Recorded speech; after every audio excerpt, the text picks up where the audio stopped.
এক নম্বর করণীয় হলো আমাদেরকে দুর্নীতিমুক্ত নিজেরাও হতে হবে এবং দুর্নীতিমুক্ত করতে হবে। তার জন্য করণীয় হলো শুধু আইন করলেই হবে না, এখানে এটা হবে সেটা হবে, এভাবে চলবে সেভাবে চলবে, এরকম না। যারা আইন প্রয়োগ করবে তারা সৎ, নিষ্ঠাবান, ন্যায় ইনসাফকারী হতে হবে। আর সৎ মানুষ কিভাবে তৈরি হবে?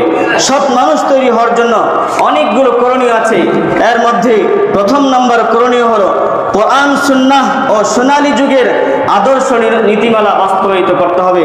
রসুলের যুগ, সাহাবাদের যুগে তারা কিভাবে দেশ পরিচালনা করতেন সেভাবে দেশ পরিচালনা করতে হবে। দ্বিতীয় নম্বর হলো সততার শিক্ষা দিতে হবে।